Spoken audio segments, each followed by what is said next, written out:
दोस्तों, आप सब लोग चुपके से आकर वीडियो देख जाते हैं मगर हमें सब्सक्राइब नहीं करते। ऐसे में हमें हिम्मत कैसे मिलेगी? या ऐसे करेंगे तो आप तक अपडेट कैसे होगा कि आज नई कहानी आई है? तो प्लीज सिर्फ देख कर ना जाएं, सब्सक्राइब भी करें, क्योंकि बढ़ेगा लव सिटी तभी तो कहानियां करेगा love city. Please support us दोस्तों। रात का समय, एक सुनसान सड़क। कुछ गुंडे एक लड़की को परेशान कर रहे हैं। प्लीज मुझे जाने दो। अरे भाग्यवान, इतनी जल्दी क्या है? चलो हमारे साथ मस्ती कर, कब से तेरी राह देख रहे थे। नहीं नहीं, मुझे जाने दो, मुझे जाने दो। ये बोलते हुए लड़की वहाँ से भागने लगती है। गुंडे उसका पीछा करने लगते हैं। लड़की सामने से आती हुई कार के सामने आकर चिल्लाने लगी है, बचाओ मुझे, बचाओ, गाड़ी रोको, गाड़ी रोको। गाड़ी रुक जाती है और उसमें से एक लड़की उतरती है। लड़की को इस हालत में देखकर उसके चेहरे पर बहुत तेज गुस्सा नजर आता है। वो बिना कुछ कहे सब कुछ समझ जाती है और पीछे आ रहे गुंडों की तरफ बढ़ती है।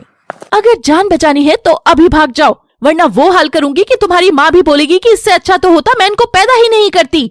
गुंडे हंसने लगते हैं। देखते हैं किसकी माँ क्या बोलती है और तू खुद बोलने लायक बचती है कि नहीं।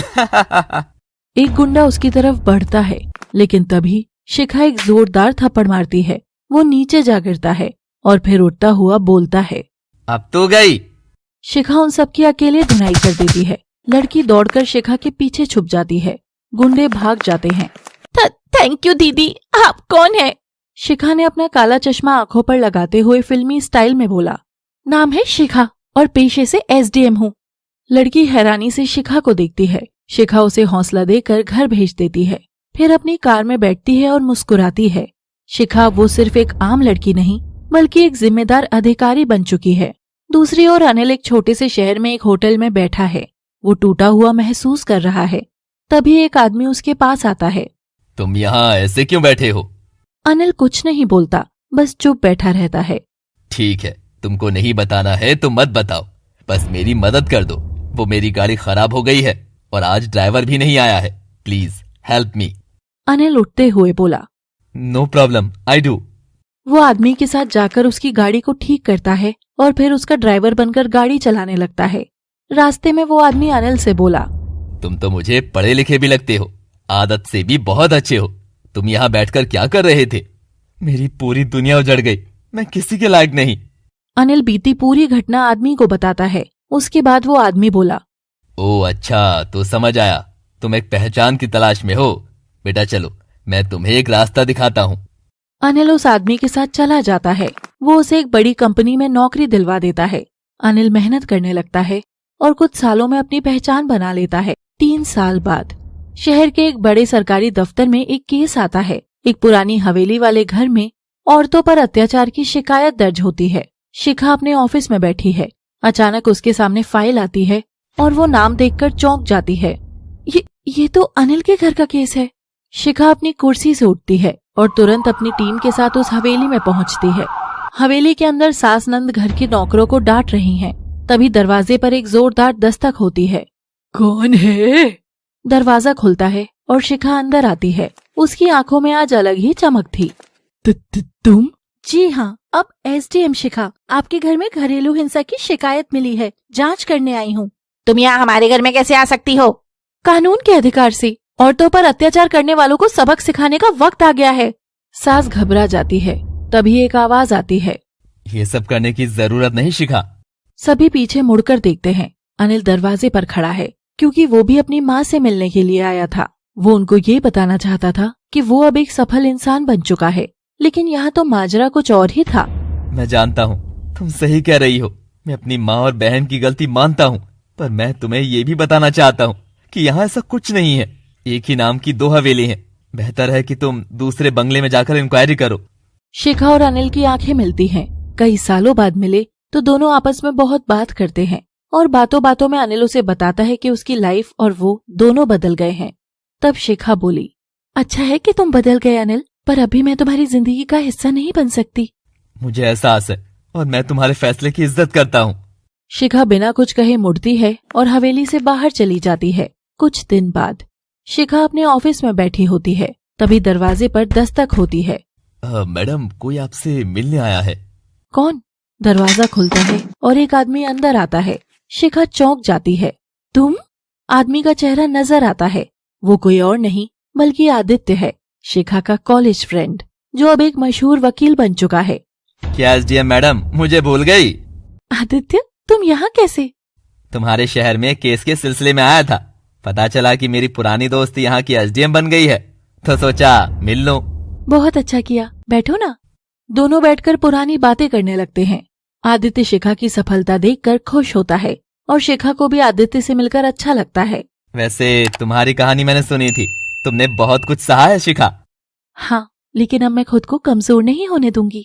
और यही बात तुम्हें दूसरों से अलग बनाती है। अनिल अपने ऑफिस में बैठा है, लेकिन उसका मन भटक रहा है। वो अब भी शिखा को भूल नहीं पाया है। तभी उसका सहायक अंदर आता है। सर, एक प्रोजेक्ट की मीटिंग फाइनल हो गई है, लेकिन क्या?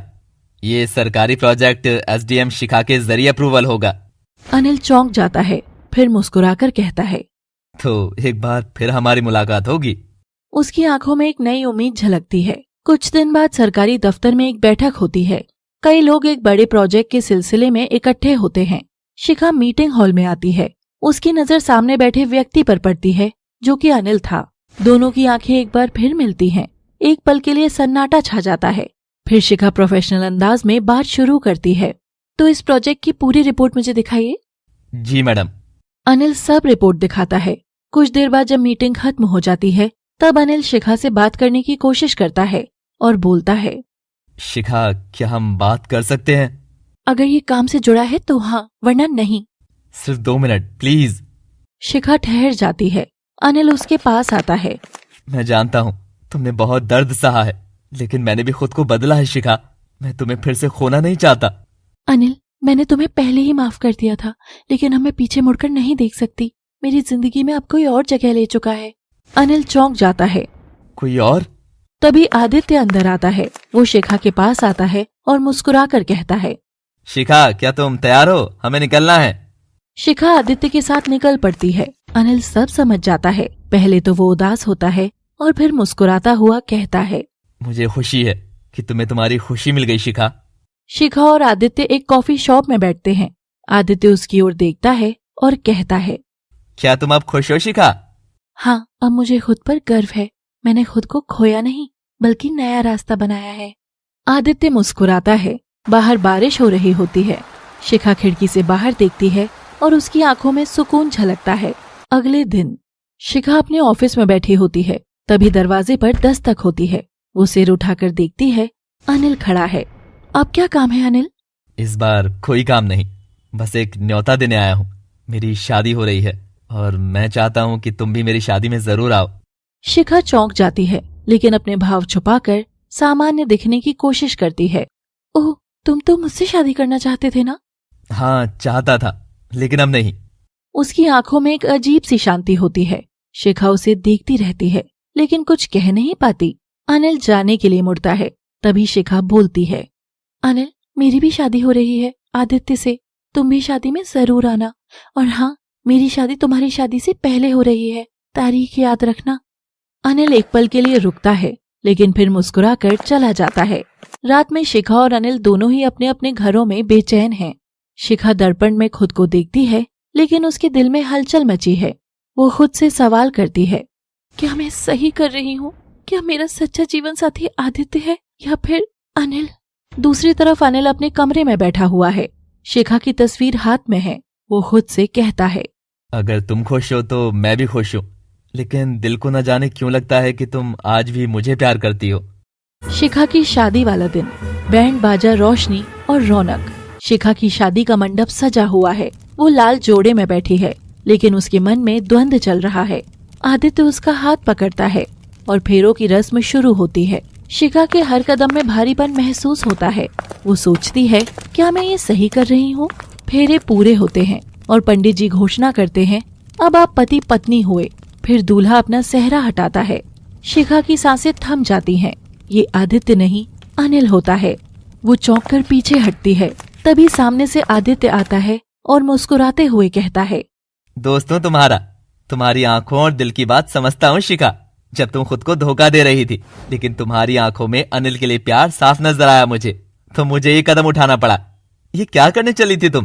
प्यार किसी से, शादी किसी से? मैं जानता था कि तुम्हारे दिल में अनिल के लिए प्यार है, इसलिए मैंने तुम्हारे लिए ये सब किया।